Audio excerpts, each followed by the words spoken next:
Okay. Hi, everyone. Welcome to the small business interview.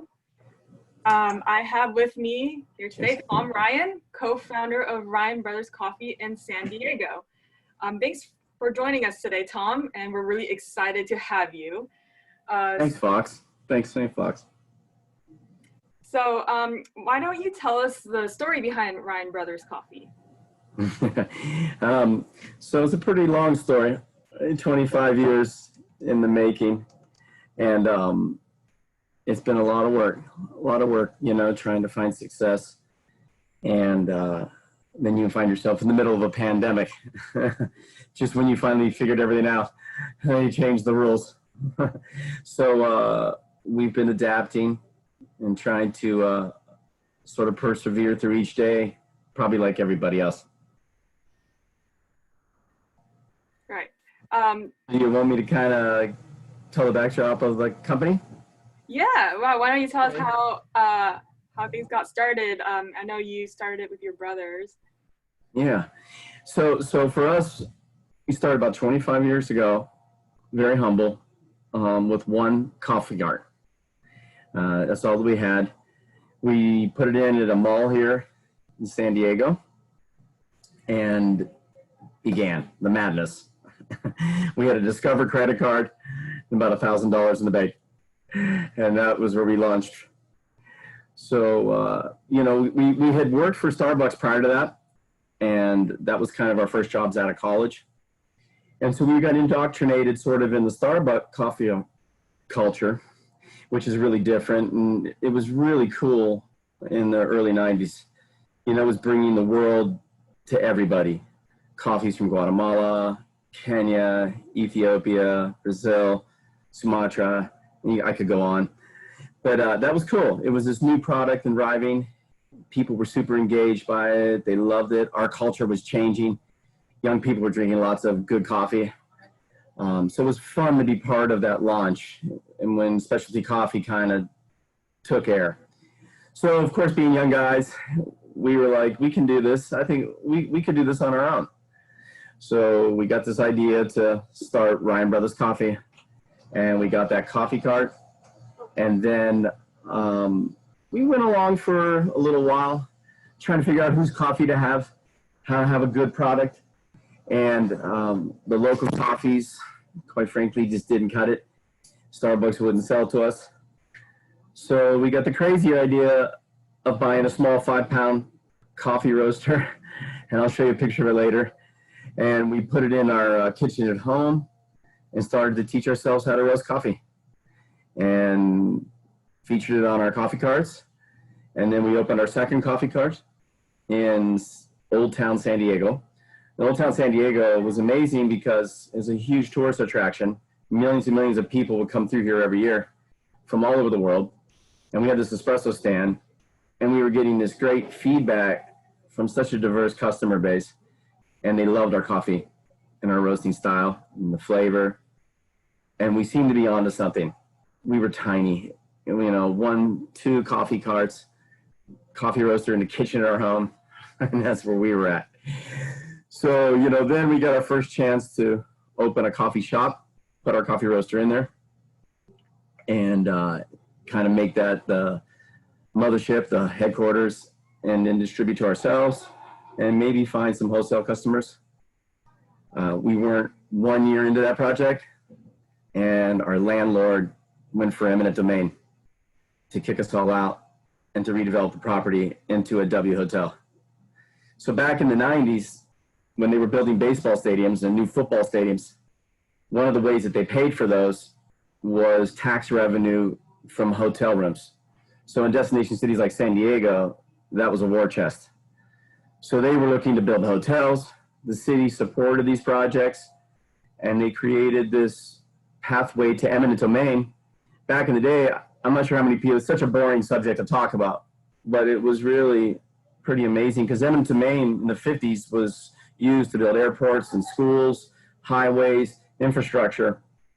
During the 90s, our civic governments decided to, in order to redevelop downtown areas of the cities that had become blighted and very poverty stricken, that they would take parcels of land and build these hotels to build stadiums. So they were really, what they were saying is that particular parcel had a better tax use than being blighted or empty, or in worst case, with a functioning business like ours, they could put a better functioning business in there. So it was a real stretch of what eminent domain was intended to be used for. Eventually, Supreme Courts would strike that down, and they weren't able to do that anymore. But we were right at the beginning, and we had to fight for our very existence for a full year at City Council. And we were just asking that if our landlord wanted that property, he needed to do the right thing, and he didn't want to do the right thing. So in the end, we resisted. There were 17 tenants on that property.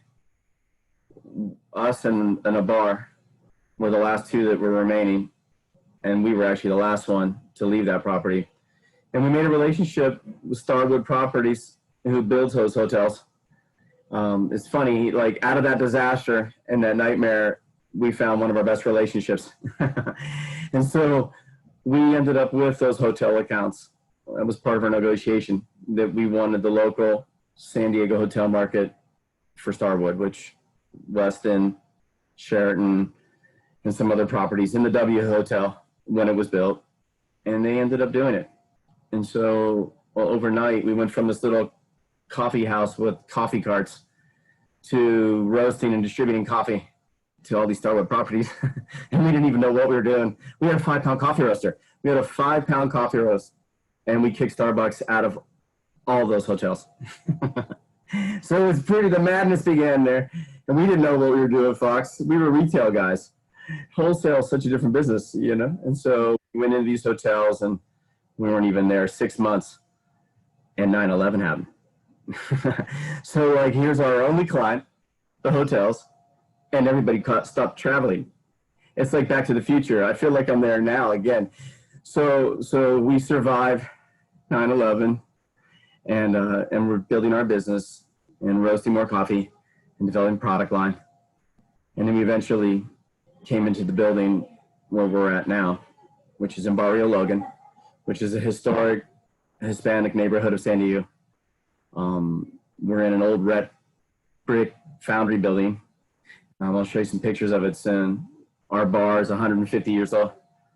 Jesse James, the outlaw, they still belong to his family. So when you see this big bar in our front, it's gonna be like, wow. And we'll get into all that later. But in the end, we kind of became this retailer and wholesaler again. We built a coffee shop here, developed a brand, developed a wholesale distribution business. And as the innovations came around that you're going to see later on Hot Draft and Freestyle Express, we started building a template for the Ryan Brothers Coffee Bar that we could license to people so they could do the same thing. So we ended up doing this at the U.S. Marine Corps Recruiting Depot here in San Diego, and several other partners that are now our licensed partners. We had 2 spots at the airport that were operating the system. And of course, the airport is virtually completely shut down. I don't even know what'll happen there. It won't return. There will be no normal there. So anyhow, we're doing this model, and it's great because the model's a great idea.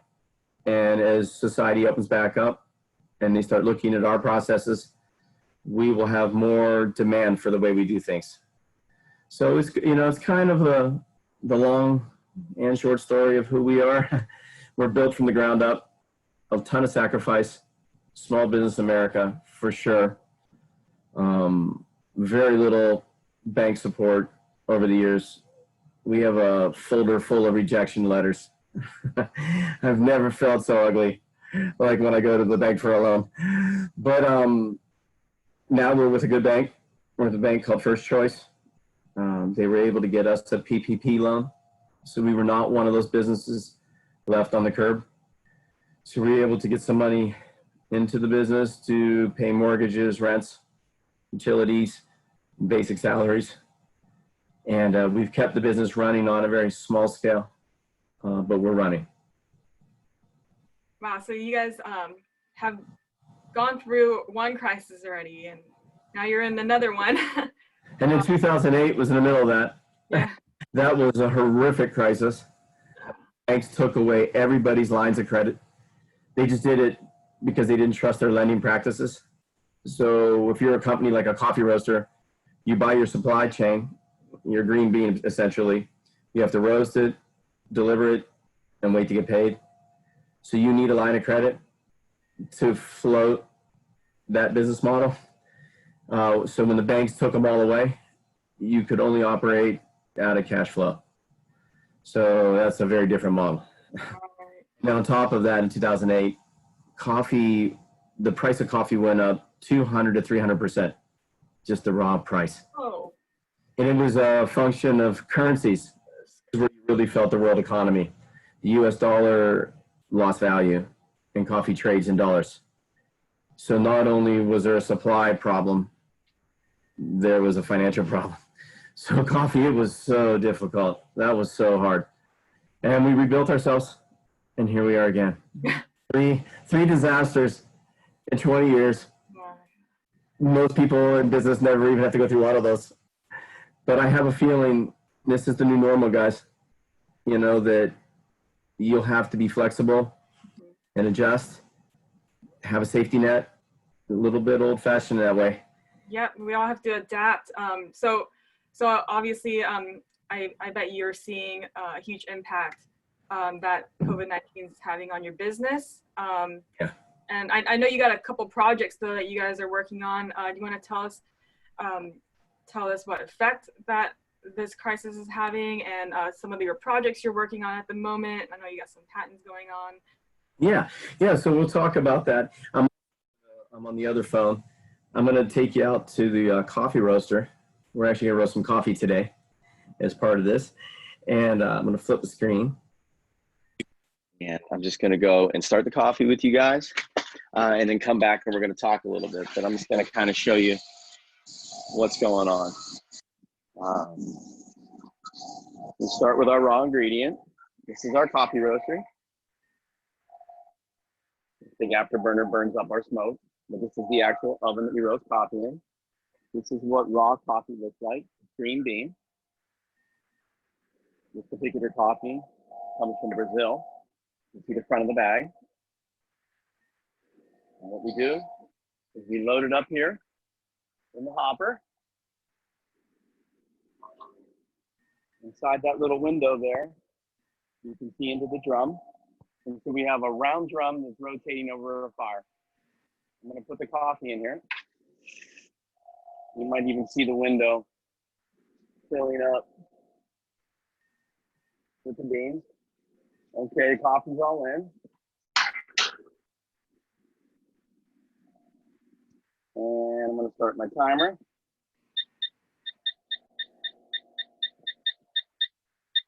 And we'll come back. My brother Carmine. Hi. He's working the front. And so we got the coffee going. And we can switch back to your screen. So we got that going, and it's going to take about 15 minutes. And I'll give you a quick explanation about coffee. You saw the beans there. So coffee itself is super packed with moisture. All the flavonoids are suspended in moisture. So if we take that green bean and smashed it and poured water over it, it would just taste like grass. There'd be no flavor. So what we're doing as a roaster, we put it in the roaster and we're cooking it. As the temperature rises, it gets to about 400 degrees and it starts popping like popcorn. We call that first crack. And what's happening is the moisture inside is finally starting to evaporate. So we're pushing the moisture out of the bean and we're cracking the skin. And it sounds kind of like when you pour milk over Rice Krispies. So we know at that point, at first crack, that the coffee is now finally cooking. We're cooking the moisture out, releasing the flavonoids, and we're creating flavor. So it goes for about another 50 degrees to 450, and it starts cracking again. We call that second crack. There is no third crack. At second crack, we know all the protective skin around the bean is pretty much gone. And the moisture that was inside the coffee has all evaporated. So you're left with the flavonoids, the solubles, the oils, all of those characteristics. And what we look for as a roaster, and you'll see later, is we start sampling the roast. We have a little dipstick that goes into the drum, and we pull out the beans. And what we're looking for is the oils to just start breaking the surface. So we know at that point, as the oils exit the coffee, we've cooked all the moisture out. Now we're starting to cook out some of the body, the oils, the other solubles. And you have to make a decision as a roaster. Do you terminate the roast here? It's like a perfect, full city, balanced roast. Or do you continue roasting further, darker, and you start cooking more of the oils out? And more of the oils that leave the bean, you extract those flavonoids, and you leave very little flavor. And the coffee starts to absorb the smoke in the drum. And that's why a French roast or a very dark roast is smoky. And that's about the only way you can describe it. So those are the different profiles. We tend to roast right to second crack. We like the oils just to sweat on the surface. That way the coffee, we know the body is still inside the coffee instead of on the coffee. And that's kind of our roasting profile, and you'll see that at the end. Oh, that's very cool. Thanks for showing us, giving us a tour of that. That's really fascinating. I didn't know how good it looked on my phone, but Oh, no, we saw everything. cool. It's very loud. You saw that big machine. We called it an afterburner. In California, the pollution standards require that we incinerate our smoke and some of our pollutants. So that machine is a big furnace. So all the smoke and byproducts go through it. It runs at 1250 degrees and it incinerates that. So you can be standing outside, you could smell coffee coming out of the roaster, but you can't see it. The rest of the country, that's not really a requirement. You can always find a coffee roaster just by the smoke coming from the building because it's like a big train. So that would be a phenomenal innovation I would love to see happen. It's such a waste. That afterburner is ancient technology. It's just a blast furnace. And we're using enormous amounts of gas to burn smoke and to supercharge the atmosphere. I mean, our discharge temperature is over 1250 degrees. So it would just be nice to see that change. And, you know, it's just, and it can. Yeah, it's something we don't really think about. And that, you know, nobody actually thinks about it. They just see the coffee and that's it. They don't think about the process behind it. You really, the footprint, it's so critical that we look how we treat coffee. I mean, coffee is, specialty coffee in particular, is relatively new. The early 90s, especially as Starbucks took growth. That's when specialty coffee in America really took root. So the infrastructure worldwide to support that demand is struggling. And then you look at the model we talked about, and maybe we'll get onto that if you want to talk about sustainability and brewing and stuff. We could talk about that when you're ready. Oh yeah. That's the those are the patents you sent me, right? Yes. Yes. Let me pull those I up. sent you the hot draft, Pat. Yes. Let me pull those up. I'm going to share my screen. So Good. And I'm going to walk us out to a traditional coffee brewer. You would see it like an Intuit campus in the cafe and the way everybody's brewing coffee. Let me know if you can see it. So I have these. Oh, yep, there it is. Yes. This is the first one. When we scroll down a bit. Yeah, so it's a really basic idea when you think about it.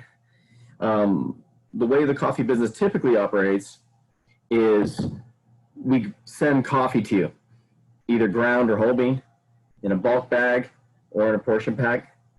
And then you open that bag and either you scoop and measure, or if it's a portion pack, you just tear it and you dump it in the basket. And then you hit brew. So that's how coffee is typically brewed.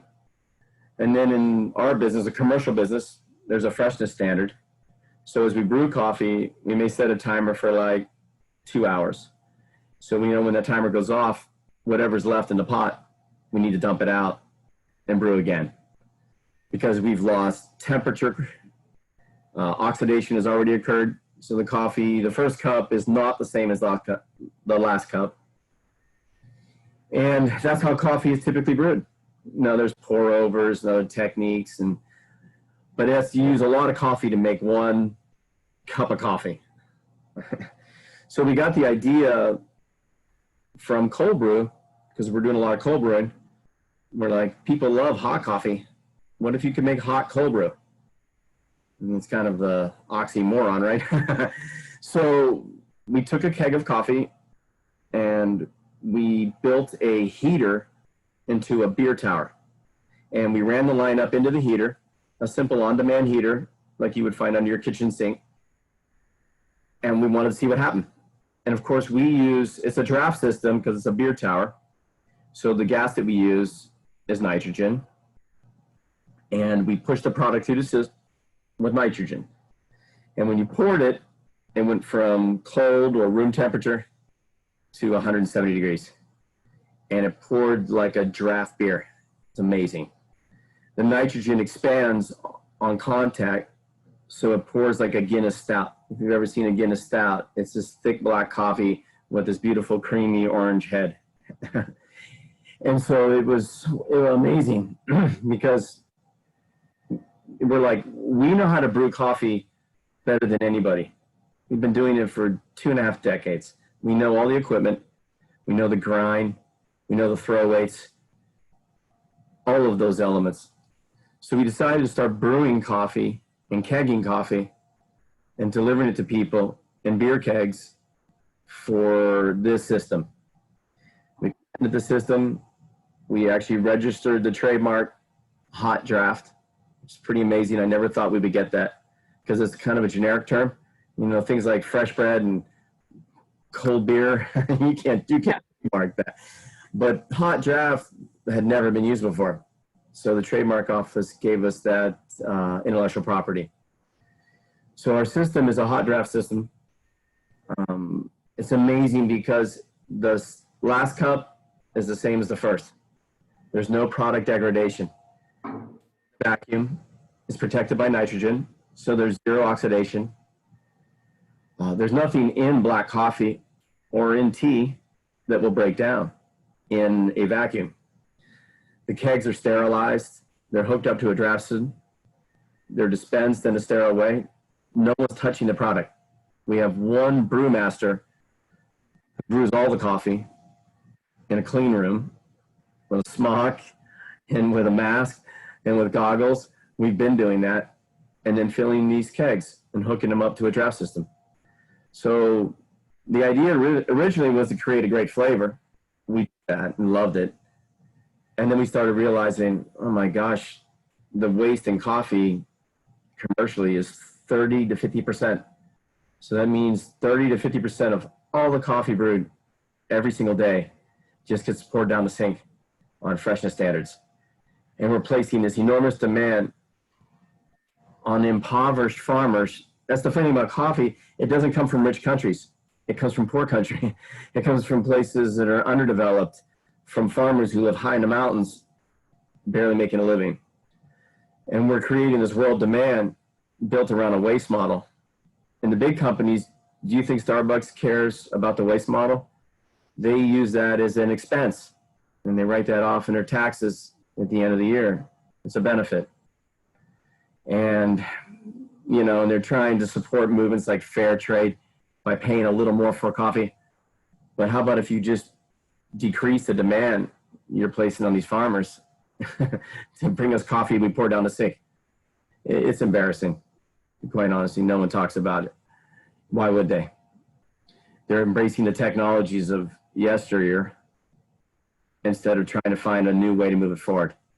So this system was designed to really do that, and it does that. And then we ended up with COVID-19, and we started looking at this process, and we realized we also have a very sterile process.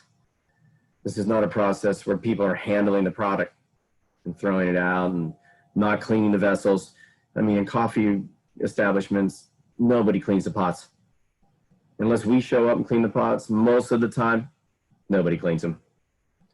So really, we're looking at the whole program, And that this pandemic has allowed us to go back and look at that. So that's kind of what's going on with that patent. I'm going to show you that physically up front in our cafe and how it works. And I'm going to go check the coffee right, and I'm going to bring you guys with me. and we're just going to see it roasted in the machine, see where we're at on the temperature. Maybe we're at first crack. Set my phone for, did I get you guys? Gotta flip the screen. Yep. Did I do it? Yep. Okay, I'm gonna flip it back.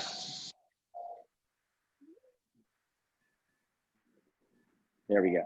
Okay, so we're heading back to the roaster. Everything's going good. I can see the beans are changing color right now inside the drum. Our temperature is currently 380 degrees. So we're in good shape. This is the sample tier I was telling you about. So when I pull this out, I can see the coffee inside. You can see there's some nice cinnamon brown right now.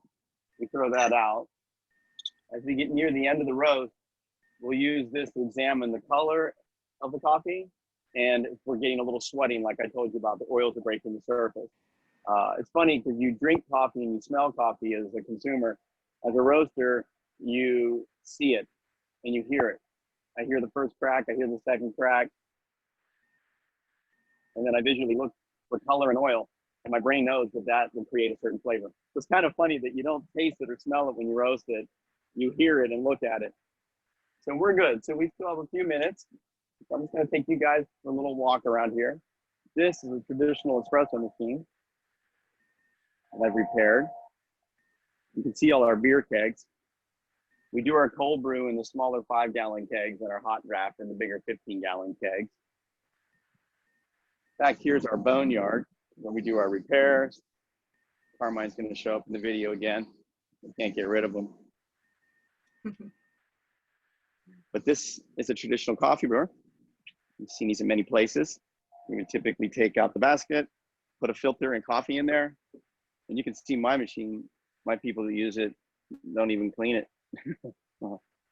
So the basket, you would put it in here, put your pot underneath, and you would hit brew. And we would brew 1.5 gallons of coffee here and 1.5 gallons of coffee here, put the lids on, and set our timer. And whatever you didn't drink, we would have to throw out. So as the day goes long, people don't drink as much coffee. You throw most of that out all the time. So what we did, we decided to brew it, put it in kegs. These are some of the kegs we've brewed recently. This is a coffee from Ethiopia. This here is from El Salvador. And this one here is from Sumatra, Indonesia. So these are 3 different flavors that we will have up on our draft system here.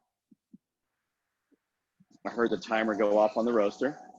So we'll make sure we go over and keep an eye on this. The truth is, this looks cool, but it's very dangerous. Coffee roast is essentially a bomb.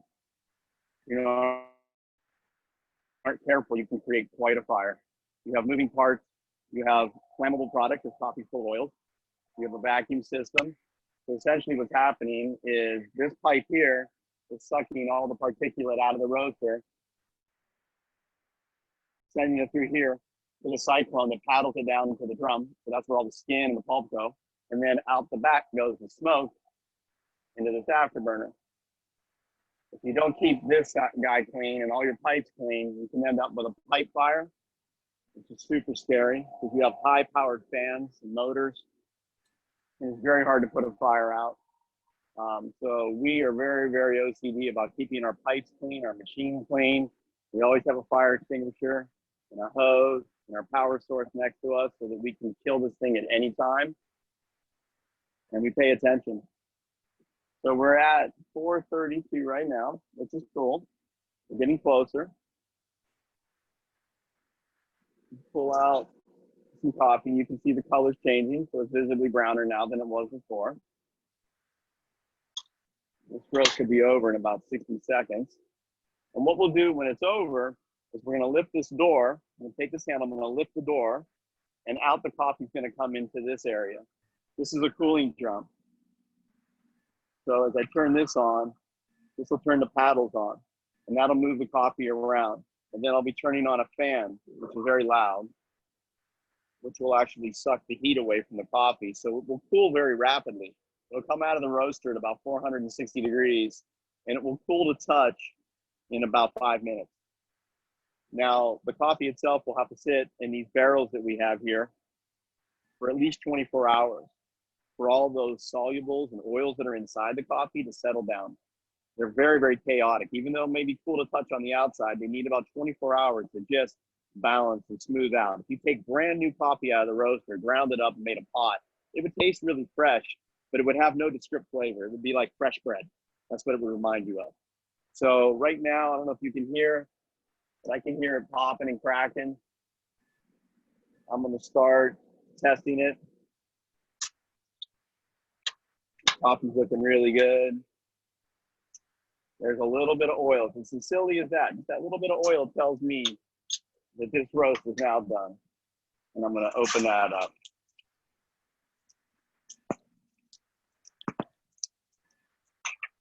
And then I'll hit the fan. That'll suck the smoke away. And that's finished coffee. And like I said, it'll take about 5 minutes to cool. These are some of the coffees we've roasted recently. We have a French roast in this barrel. We have a coffee from Sumatra in this one. And we have a coffee from Ethiopia in this one. And just to show you the difference in roasting styles, if we take this French roast, because I have another coffee over here from Brazil, these are actually the same coffees roasted 2 different ways. So this Brazil is what you saw come out of the roaster there. It's a nice light brown. You can see the presence of oils, just a little bit of oils on the surface. That means it's just sweating slightly. This is what we call a full city roast. If you guys were here, you would smell chocolate, because that's what it smells like. And then the same coffee, roasted darker, is a French roast.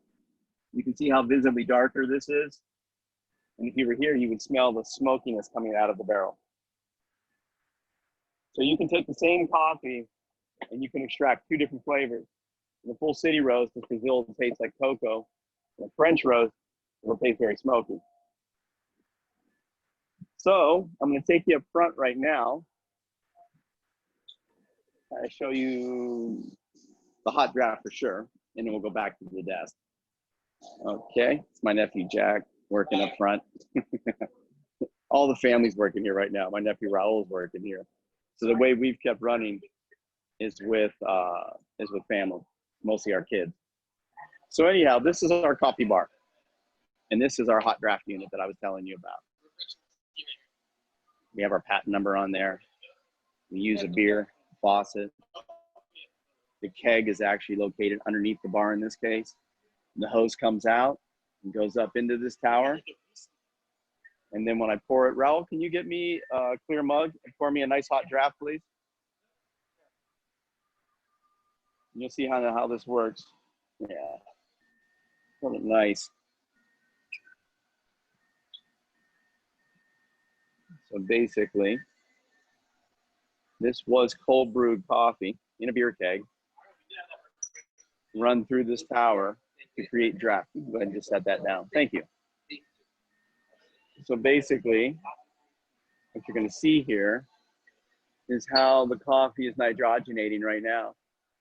So all of that light brown is nitrogen gas. It's amazing because nitrogen is nature's scrubber. In our atmosphere, its job is to remove impurities. It does the same thing in food and beverage. So what the nitrogen is doing right now is bouncing around in the product, and it's literally scrubbing the product. It's absorbing acid, it's absorbing impurities, things that we don't like. And it's creating the foam on the top as part of that agitation. And as you watch this over about 30 seconds, you'll see how the color is transitioning now and the liquid is starting to appear. So the liquid starts at the bottom and it's working its way up. And in about another 10 seconds, it'll be a nice, clear, black cup of coffee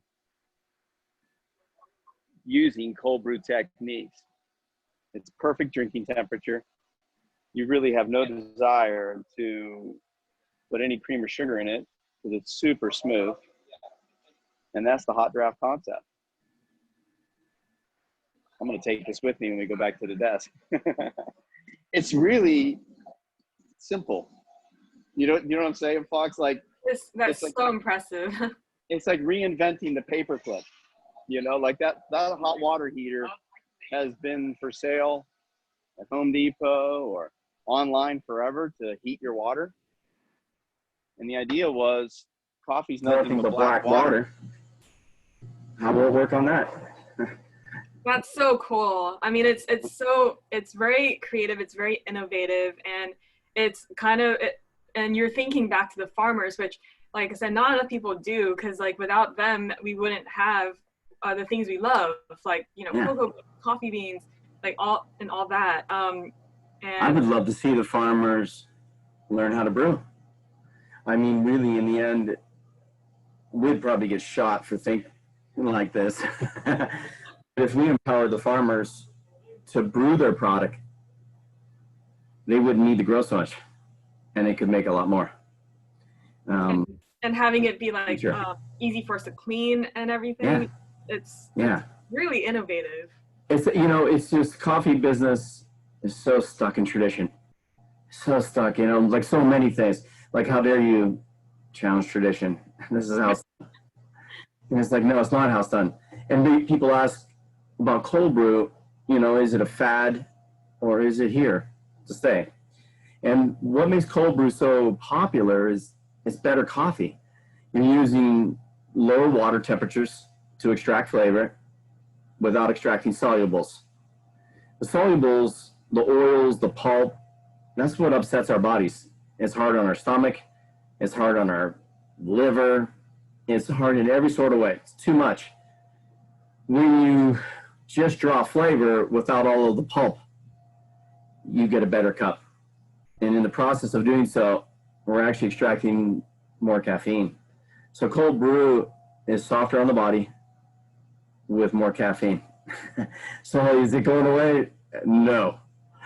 And if you make it hot, now you don't have a bitter coffee, because we use cold brew techniques to brew that keg, if that makes sense. So it's really a way of getting flavor without the problems.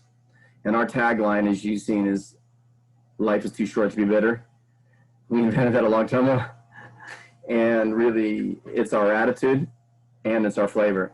And it means two things. So really, our coffees are super smooth. You know, I'd love to see creamers disappear and sweeteners.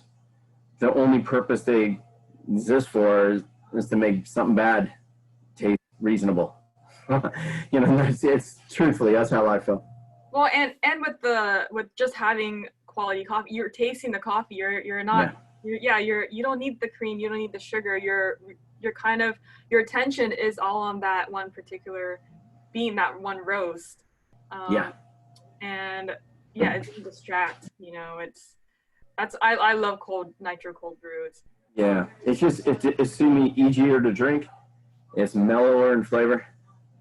Because honestly, in espresso machines, that's unfiltered. That's even harder on your body. Then coffee brewers, you're just getting so much of the coffee is dissolving in the water solution. So you may not see it, but you're eating a lot of coffee, you know, when you drink like that. Really, cold brew is more like tea. You know, we're steeping it. We're drawing it slowly over time. And so you get a softer flavor with the benefits. And you have so many different varieties, like the picture I have behind me. The cold brew. I've never seen so many. Because it got us thinking. We talked a little earlier. We've been working with breweries for 20 years. We're one of the original pioneers in coffee stouts. We started doing that with a major brewer here in the late 90s. And our best partner to date has been Stone Brewing. And Stone Brewing has done a lot of beers with us, lots of styles. And I was telling you earlier, we were rolling out a Chinese styled IPA. It's called Soaring Dragon. And it was a white tea infusion into a traditional IPA. And it was incredibly smooth, and it had this floral flavor from the tea. It was sent for distribution in March. It was going to be going to Shanghai for 2020. And right now that really hasn't happened, I don't think. But it is available in San Diego. And I have had it. It's amazing. So, but our roots were with brewers, and we've watched their businesses blow up and looked at their model. And we're like, you have one master brewer making 1,000 gallons of perfection. Doesn't matter if it's canned, bottled, kegged. It's the same experience no matter where it goes, no matter who serves it. And the coffee guys, we're roasting coffee like you saw out there. And we deliver bags of coffee, cases of powders, cases of chocolates, bottles of syrups, milks, recipes. And we expect our end user to take our ingredients and finalize them. And that's just an inherently flawed model. It'd be like your beer distributor showing up to your bar and saying, I've got your barley and your hops and your yeast and all that sitting on the loading dock. Beer 1 cup at a time. And I got your grapes and I'm gonna show you how to mash them all down and ferment them and make 1 cup at a time. Like, it's so stupid, no one will do it. So we started thinking about that. We're like, why don't we take back a lot of our ingredients and finish our products? Make our mochas, make our lattes, remove the milk, because we can do that as brewers, and then put them on draft system and dispense them hot or cold. The thing about our hot draft system, anything can go through that. It doesn't have to be coffee. It can be tea, it can be a mocha, it can be yerba mate, could be kombucha, could be sake. It could be anything that you want warm. We even hooked up beer and poured it at 130 degrees on a stout, and it was amazing. It was so good. And so the idea has a lot of potential traction, not only in our industry, but in so many others. Well, that's super cool. I can't imagine a warm alcoholic beverage like. I know, it's hard to imagine. We do drink sake that way, and even though traditionally sake that's warm was the cheaper sake, this would allow them to maybe rewrite the rule on that, because once again, like everything else, sake is probably stuck in tradition.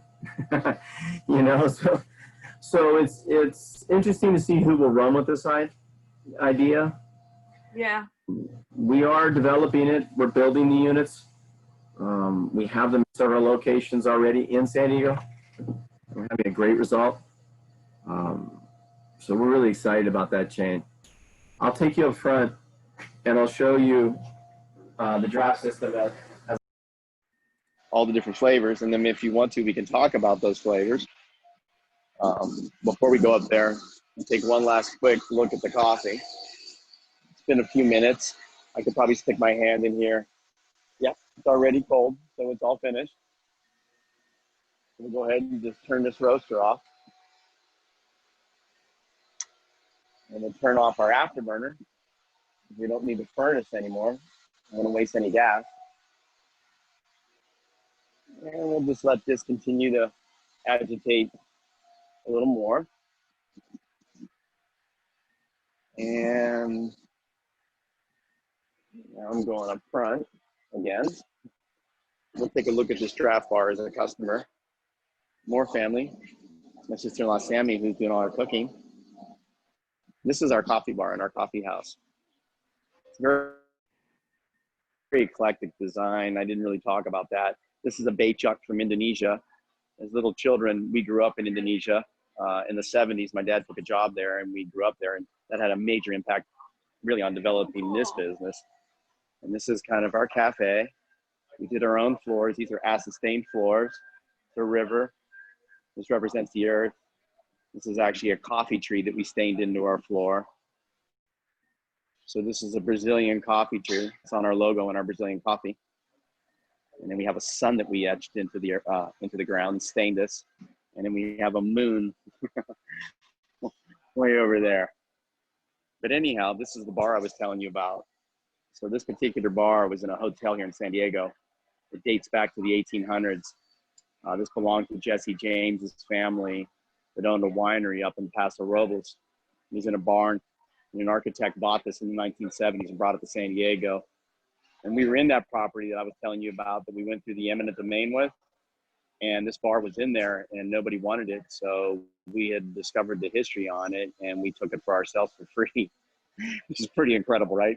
I just think it's priceless. This beveled glass, this bull nose, if you talk to any carpenter, just this feature is so expensive to do. So that's our bar. This is a draft system we were talking about, all the different flavors that are available. We have a 12 tap system. Right now, we're featuring our house cold brew that we call Raceway Espresso. We have Costa Rica as the seasonal cold brew. We have a vanilla latte that's non-dairy. We have an Irish cream latte that's non-dairy. This one here is called Dirty Chai. So we actually have a chai tea that we brew with our cold brew. It's non-dairy. Our number one seller is the Espresso Mexicano. This is a cinnamon-based chocolate cold brew, non-dairy. We have a white mocha. We actually do Cafe de Olla, which is a traditional Mexican coffee, and we can talk about that later. This is the super green bean I was telling you about, the green coffee brewed with mint.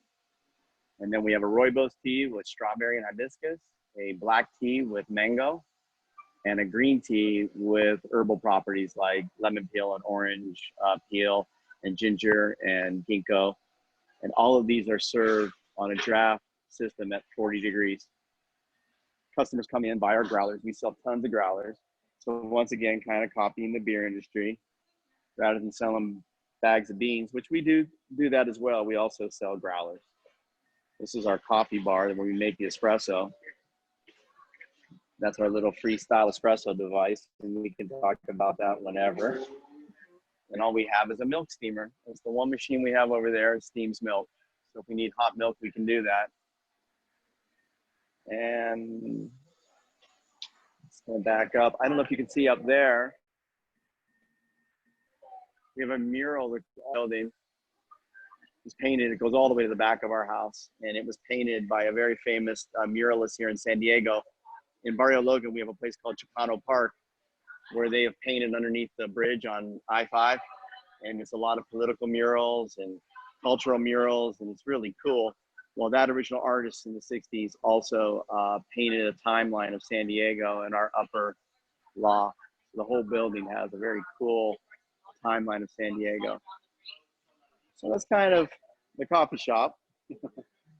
I'm gonna head back to my desk where I can hear you and we can answer any questions and go from there. All right, there you go. All right. Wow, Is that okay? That was a lot to talk about. It. I'm curious about everything. Yeah, so It's hard to digest it. Right? Yeah, You know? I mean, you did mention one thing I thought was cool was you were using the green coffee beans for the tap behind me, right? Yes. There. Yes, right there. If you wanted to talk about that, that was very interesting. Yeah. You can go into that the little kind of coffee press system that you have. Yeah, I'll show you how we make that. We'll go back up and I'll have someone make a shot of espresso using that tool. But the first thing we talked about was the super green bean and the way that works. We got the idea of just taking that raw coffee you saw earlier, and instead of roasting it, we soaked it in water and extracted the raw juice inside that coffee. Did not taste good because it's just raw, right? It tasted like earth. Very caffeinated because we drew a lot of caffeine in that process. And then we had to dilute that down to a safe level. And then we brew that with peppermint leaf or lavender or ginger or anything you can imagine. Right now, we typically do the mint. And we serve it on the draft system. So when you pour it in a cup, you think it's green tea with mint, but it's green coffee with mint. The couple interesting things about that, the caffeine, for starters, lasts about 4 times longer in your body without the jitters. So it's pretty amazing. And what happens when you roast coffee, like you saw earlier, when we go through that oven at 450 degrees for 15 minutes, the molecular structure of things like caffeine has been compromised. It's not as strong as it used to be. So when we brew it and make a cup, the molecule itself dissolves and falls apart quickly. So a typical cup of coffee might give us a buzz for 20 or 30 minutes. And then we need another, and then another, and then another. Problem with that is all those oils in the coffee, the solubles we were talking about earlier, get trapped in your liver. Your liver has to metabolize them out of your body. Very hard process. So your liver starts shutting down all the other functions, and that's the crash. People think it's caffeine withdrawal. It's really more a metabolic process. It's too much oil in your liver. Sounds more dangerous than we thought. It really is when you think about it. And then, so in the green bean, we never cooked it. So it's in its original polyphenol state. It's rugged and it resists absorption. So the coffee goes into your body much slower, much longer. So it's a sustained level alertness over a 2-hour period instead of 30 minutes. I love that. That was my first love. It tastes great because the mint makes your breath good. You know, coffee always makes your breath bad. The mint makes your coffee good and your breath good. And then one of the other benefits that we stumbled on was anytime you have properties off the tree in the cup, that's what people love tea. You're getting the polyphenols from the leaves or the tree. There's a lot of medicinal properties in the cup. Coffee's not quite that way. It's high in antioxidants, but you've cooked off all the polyphenols in the process of roasting. So on the raw side, it's loaded with them. And Dr. Oz has been selling the green coffee pills for years to lose weight because he knows there's a chemical called chlorogenic acid. And chlorogenic acid rejuvenates the liver. And by rejuvenating the liver, you increase metabolism and you burn fat faster. So it's a way of priming your system. Chlorogenic acid primes your system through your liver. So it is true. You know, definitely have friends, myself, have been drinking a lot the last couple of years. And it's been great in maintaining weight. And of course, with energy levels. One of the things we didn't know we'd find was people going through cancer that are on chemo. When they drink the green coffee, they have a very positive result. Two things happen. The caffeine picks the energy levels up. Typically, you have very low energy levels. But the chlorogenic acid, and the way they describe it, is it softens the liver. It makes it more metabolic by making it squishier. It's like a sponge. So the more squishy your liver is, the more effective it is, more efficient it is. As we age, our liver becomes stiff, brittle, dry, parts of it die. And so our metabolism slows down. Slows down as a result of our liver losing its function. Chlorogenic acid softens and lubricates the liver, so our metabolism returns. So when you're on a chemo drug, it goes through your bloodstream, kills all the fast-growing cancer cells as well as hair and nails and things like that. When it's done, it ends up in your liver, and your liver needs to metabolize it out of the body. It doesn't recognize a lot of the compounds that are being used to treat the cancer, so it slows the function way down, way down. And as a result, you're not going to the bathroom as much, which means you don't want to eat, and you lose all your energy, and you really become toxic and sick. And that's kind of what a lot of people experience. But what the chlorogenic acid was doing for some folks was activating the liver. It was making the liver do its job. So rather than work slowly, it was metabolizing the chemo byproducts quickly out of the body. So you're able to have somewhat normal function throughout the day. And our manager at the time, who was running our warehouse, was going through chemo treatment when we first stumbled on this. And the doctors were like, keep doing whatever you're doing. You're having a great result. At the end of his treatment, he beat the cancer. We met with the doctors, and they kind of described to me what I'm telling you, how the liver works and the role it plays in chemotherapy. It's not a miracle medicine or anything like that, but it's an amazing aid. And it's just kind of going back to that whole polyphenol thing, you know, is that off the tree is medicine. And this is how I think The Ottomans drank coffee. I mean, they discovered coffee. They didn't have coffee roasters. That was Italian. That came way after. So they were picking herbs, beans, and throwing them in a big water pot, cooking them over fire, and creating these extracts and giving them to their warriors. And they were so amped up. They were so amped up. You know, that's the forgotten part of history. It's really the Ottoman warriors were wired out of their minds. Oh my God, that's really cool. I did not know that. There's so many, there's more health that, like, I kind of knew about the fat burning properties, but like about the liver and how it helps with so many other avenues of wellness and energy. It's amazing. You know, the liver, the way doctors refer to it, it's like the gas pedal in our car. You know, it regulates all functions. So when it's not working well, nothing is. And if it's gassing and then taking the foot off the pedal and back on the pedal, it's just so hard on the body. So the more youthful your liver is, Yeah. the Irish define this. It was divine intervention. We needed to save the world from our alcoholic consumption. So I'm gonna share my screen for your other idea. Let's see. Freestyle Express. Yes, I believe it will be, oh, not that one. We just did that one. There you go. Oh, no, there it is. This one, right? Yeah. So when you look at that picture, you know, it's a traditional French press. And if people make French press coffee, they know that typically you do a very coarse grind, soak it in the water for about 4 or 5 minutes, and plunge it down. So we call it a French press. So you basically have a plunger that pushes it down. What we decided to do is take the beaker from a French press, and instead of having a plunger that pushes down, we have an auger. So that long bar that you see there is really an auger. When I show you it, the real one, you'll see that. So instead of pushing it down, it twists in a Venturi motion, kind of creating a Venturi effect in the liquid. So as we push down, the paddles turn.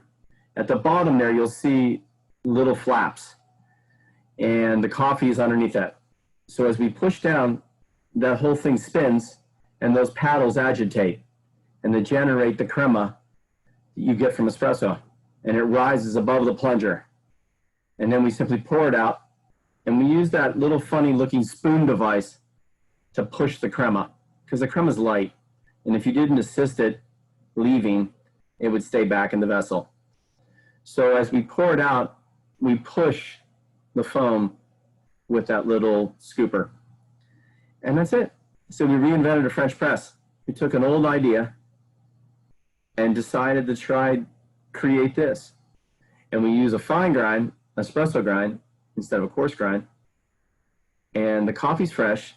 As soon as the hot water hits it, the flavor's there. It doesn't need a long time. It's fast. So really our process is about 15 seconds to extract a manual shot of espresso. Wow. Would this be available? Yes, and we actually, so the generation 1.0, we used in our shops because they were clunky and needed some changes and engineering improvements. The second one is just coming out now and is much more commercially user-friendly.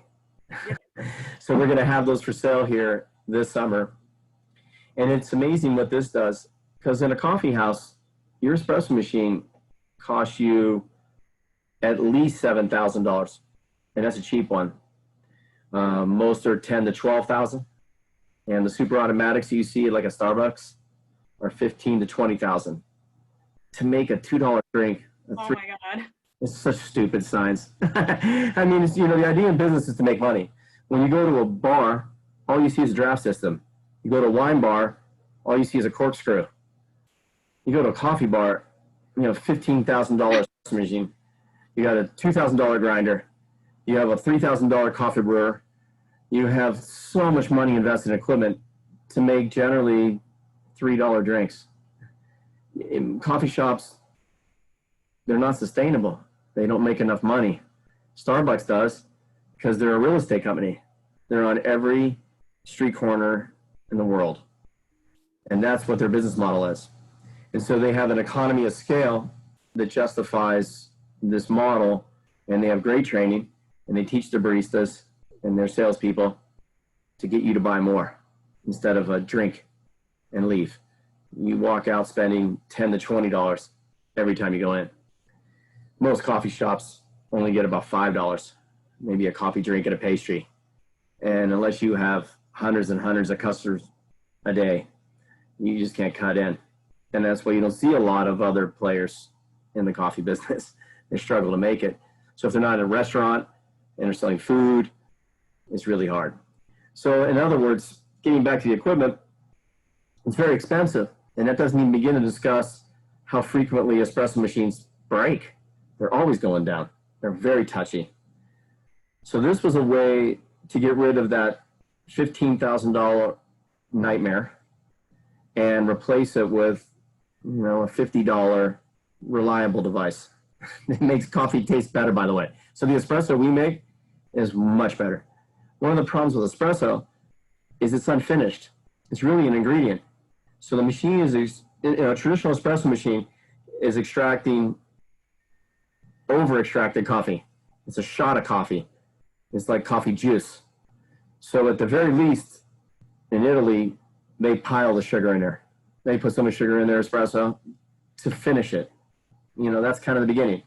In America, we dump it in a bunch of milk, maybe add chocolate, syrup, whipped cream, anything to hide the flavor. That's most people, because really it's over-extracted coffee. And so what we tried to do in this process was reduce some of the extraction, make it a little mellower so it's more palatable, and it worked beautifully. It really did. So it really, in region we call it freestyle espresso, is it liberated the coffee bar. This is very American in the sense that we just do what we want. and so it really, the name is paying homage to that, is that this is not an Italian process, it's an American process. And it's a user-friendly process. So that's the little device right there. Very cool. I'm going to show people your website and where to go to order products. Check that out. I think the video has that. I'm going to have Harry, my brother Harry just walked in. Stick your beak in there. How are you? Hi. There he is. Yeah, look at that melon. Hi, nice to meet you. Hi, Fox. How are you? Good, how are you? Good. We're doing good. I'm going to have him pull us a shot on him. He's the master of this. Harry really has invented all this. He's the inventor of these ideas. Oh, wow, it's an honor. With the hot draft idea, he came up with all our recipes, came up with the freestyle press. And in case you're asking, it's very cool. I am in awe. It's amazing. he's an English lit major. We always laugh about that. We're like, only the creative people could come up with these ideas. Leave it to engineers to You're like scientists. Yeah, exactly. So we're gonna head up front. All right. Why don't you get something ready and make us a shot of espresso? All right. So yes, it's you can see we did a YouTube video on that. We're getting a new website, and when we're waiting, maybe we'll talk about that. E-commerce is taking off. It's a real, Oh yeah, are you guys seeing a lot of sales and online sales go up since? I would say they've tripled. Oh my God. Well, that's good to And we've hear. done nothing. Yeah, That's and really we've done good. that's just organically. That's great. Yeah, we're gonna really we're building a new site now. We'll have a really state-of-the-art system with subscription models. We're gonna ship our cold brew in plastic kegs. These are recyclable kegs that you can recycle, which is cool. You don't have to worry about getting them back to me. This is a new innovation in the draft business. So instead of the traditional steel keg, you now have a plastic keg, and you just simply break it down and recycle it at the end. So I'm on your keg page, and if you guys see, they have so many products. They have Oh yeah. teas, bulk bags, all the way down to cocoa Green beans mixes, there. and the art's really cool too, and everything just looks just very you can't find this anywhere else. It's very No. exclusive. I love our artwork.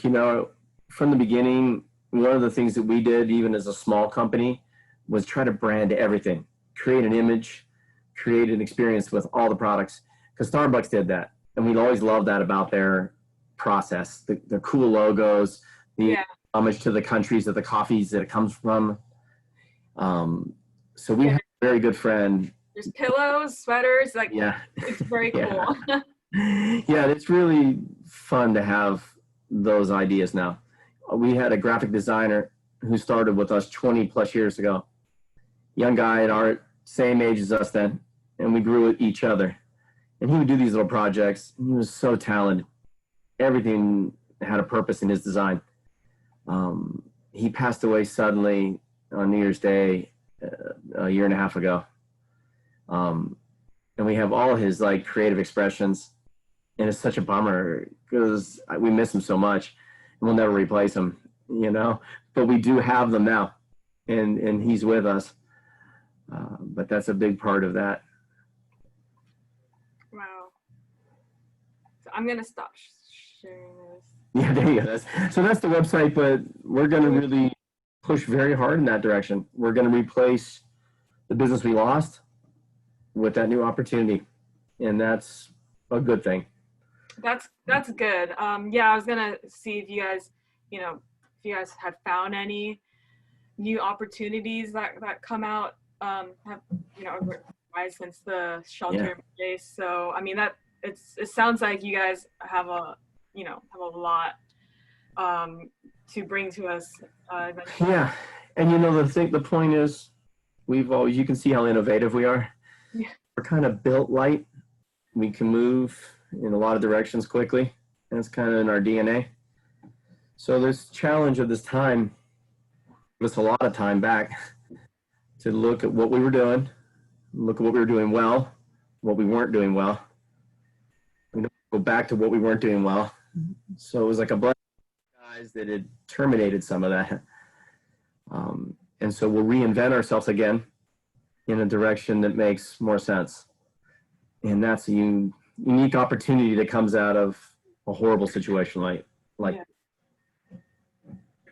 A lot of restaurants, Fox, a lot of people won't come back.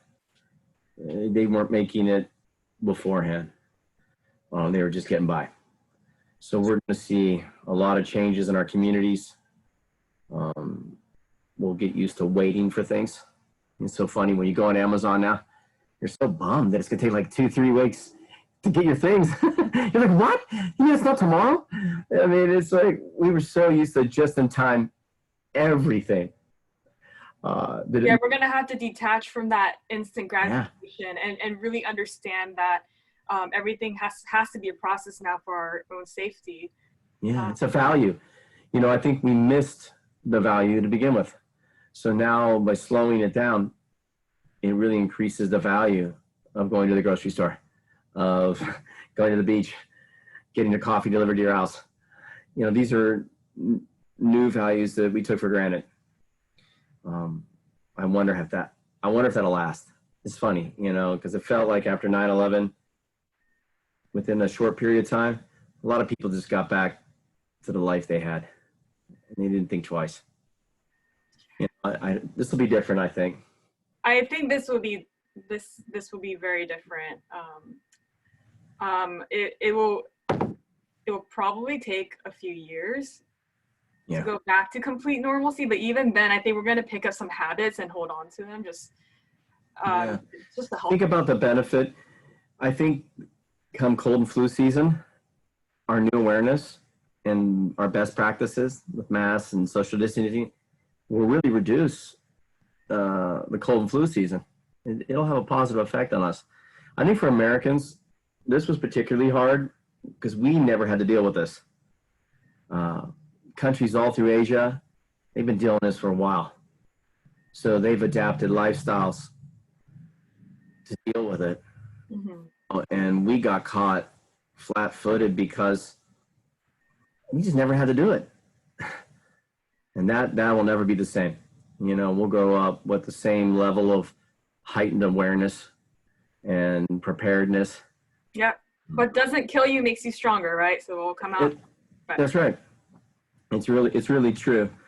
I worry about how society feels. You know, people are so divided. We've been so divided. And this feels like it's one more giant element of that. You know, who's right, who's wrong, whose fault is it, how could it be done, who could have done it better? And it's just like, who cares about any of that? You know, really. Well, You want to go see that espresso? yes, let's go look at that. Okay. Take you up and do that. You got the full, what they call the full Monty today. Yeah, you tired to see it by warehouse? Only 30 texts, that's 15. Say that for a second. So we hook our kegs up in these saddles and run this machine, and it runs caustic cleaner and sanitizer through these kegs. And then we seal them off with nitrogen. One of the cool things that we do is we make our own nitrogen here. This is called a nitrogen generator. So instead of traditional cans of gas, this nitrogen generator, this tube on the side here, this long metal tube, has a series of membranes in it that absorbs atmosphere and separates the nitrogen from the atmosphere through this machine, and then stores it in these tanks that we distribute to our system. So we don't have to use gas tanks in our facility. We make our own nitrogen that is freely available in the atmosphere, which is a really cool innovation. I really like that. I've got friends here from Canteen. I'm going to take you over there in a minute. Canteen Compass does a lot of the catering services for Intuit campuses and other companies. You guys going to make me a shot of espresso? Who's the best at making a shot of espresso? Oh, really? We'll let both you guys do it. Okay. These are my two nephews, Raul and Jack. We met them earlier. We got our Pittsburgh Steeler masks on because we're all Steeler fans. Living in San Diego. What's that? Just do a double shot. So we pull a traditional shot of espresso just like that. And have our espresso grinder. He pours it in the beaker. Then we come to our water boiler. Fill it up right to the line. We have a measuring line. You can show me that line, Raul. Hold that up to the camera. See, you got a 1 shot, 2 shot, 3 shot. Come over, add water to the line. In this case, we're doing doubles. Jack's already started his. Stir it up with a spoon. We got the little device there. It's going to spin through. You'll see the crema immediately pops to the surface. That's a perfect looking shot there. Raul will be next. We use a screen to filter out some of the grinds. And then use that scoop to pull all the foam out, catch your little grinds in. Go ahead, take the screen off. And you end up with a perfect shot of espresso. Oh, that's beautiful. Example. You made a triple, perfect shot of espresso. And a little device, no machine. This is the actual plunger itself that I was telling about. You can see that it's an auger. The paddles are on the bottom with a screen.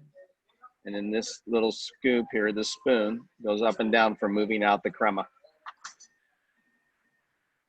And then we just kind of rinse them. We use traditional bar rinse. Almost feels like a sushi bar, doesn't it? And then you kind of lay out your devices, let them all drain. So it's really a simple way to do espresso. Espresso literally in Italian translates to fast coffee. That's all it means, nothing else.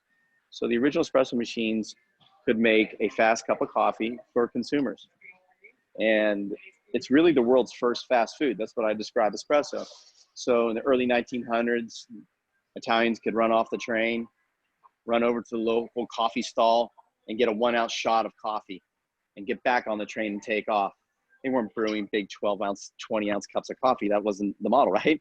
So espresso was really experienced. And so the word is almost slang. Like espresso was like what you would ask your bartender, like, hit me, you know, like, give me espresso. And it was more of an expression than it was a product. So that's all. It could be any combination of coffees. It could be Brazilian coffee. It could be Colombian coffee. It could be a mix of the two. It could be from Vietnam. It could be anything.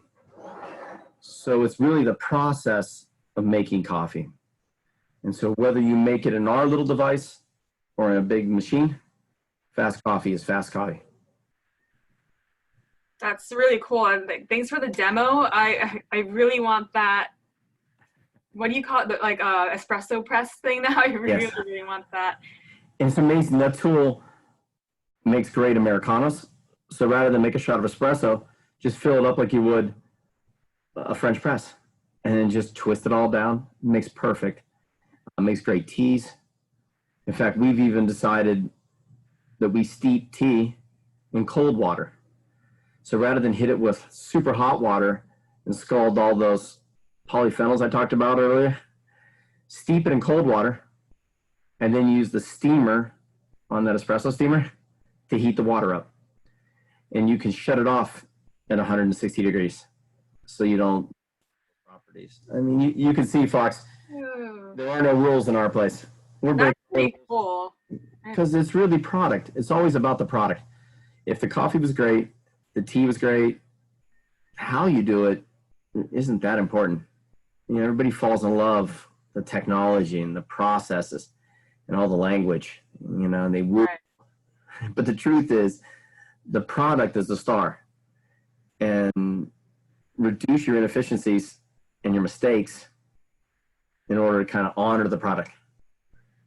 That's where we're at. So start with good product, Yeah. have good water, like just the basics, and go from there. Yeah, it's really that. It's always that. It's always about the fundamentals of anything, you know, and a lot of times we get lost in the language of things, in the processes of things, and we forget to reevaluate them and do them better and do them different. Cool. Thank you so much. So that's a very good piece of advice. I think, yeah, people do forget that they want to make something really creative or crazy, but when it comes down to it, you know, just have quality beans, quality water. And oh yeah, I wanted to show people your YouTube page. So Oh, yeah, which is cool. Do you think you'll be uploading like kind of tutorials on there? Yes. And Yeah, we're gonna probably upload the tutorial that you saw earlier. We'll do a roasting tutorial. We're going to do a brewing tutorial, how to clean your lines, how to maintain a healthy system. Those draft systems are they're fantastic, but it's amazing how many places don't clean their lines. And I realize that now because we clean our lines every 2 weeks with a cleaner and then we rinse them. And a lot of people that have gone to bars and wake up the next morning with a really sour stomach. They drank beer on a draft system that wasn't being cleaned a lot. You know, you can't taste it, but it's there. So that's a tutorial that we're going to share with people, and we're just going to bring knowledge. Knowledge is it's something you can trade. You know, people want it, and they'll reward you for it. I know some people are always like, "Oh, you should keep your ideas secretive," and yeah, there are certain elements of that, but we really prefer to share knowledge and discovery with everyone. It's very Benjamin Franklin. Like, the fact that we grow from each other, right? Like yeah. cycle. Yes, exactly. So these are some of the videos that have been put up here. This is new stuff to us. It's fun. So we were working a lot more of this kind of stuff prior to this, but pretty much everybody's been furloughed. So a lot of the momentum on this has stopped, but we'll get it going again. Very cool. Well, thank you, Tom. Thanks for all the information. You know, and everyone should go check out the website up here. Yeah. Lots of products, coffee, sweaters, teas, cocos, and you know, remember to start from quality ingredients. The lots of benefits, health and wellness, like lots of information today. And I'm going to show you. I'll just show you what you can buy Line too. I probably missed all that. We sell large bags of coffee. I'll show you. This is like our little display up here. So we have the large 5-pound bags of coffee up here. We have the 1-pound bags of coffee with all of our different flavors and blends. We sell our powders that we make. High powder, a caramel powder. We have a white chocolate, a Mexican chocolate, and a Euro chocolate. Oh man, yes. And then we sell our teas. These are all of our different bag teas, from chai tea to mango mirage. There's yerba mate here. So these are some of the different products that are available. It's like Jack made me a drink. Costa Rica, cold. This is his little concoction. So he pulls that Costa Rican and pours a little shot of Irish cream in here. I love it. Okay, Fox, I'm heading back to my desk. Is that cool? That's really cool. And you guys deliver or ship out statewide or just San Diego? Statewide? No, we strip it. Yeah, countrywide. Oh, countrywide. Awesome. Overseas, yeah. So you can get it anywhere. I think the new site will have free shipping at certain thresholds anyhow. So we're trying to make that far cheaper, the shipping part. Very cool. Well, thank you again for joining us. Yeah, thank you for having me. It's a great platform, and hope everybody out there is doing well. We're anxious to see you again. Yeah, I know everyone's been Good work. asking about you, and we really miss having you at Intuit, and hopefully we'll get you guys up at Intuit in Mountain View one day. Oh, we're working on that. The people that can make that happen are up front right now. Yeah, and all the thanks for sharing everything. It was so much fun. Yeah, it was, Fox. Can do this anytime. Okay. Well, keep us up to date. And thanks everyone else for tuning into this interview. And Tom, reach out to us for anything, don't hesitate. Okay, cool. Just appreciate your ears.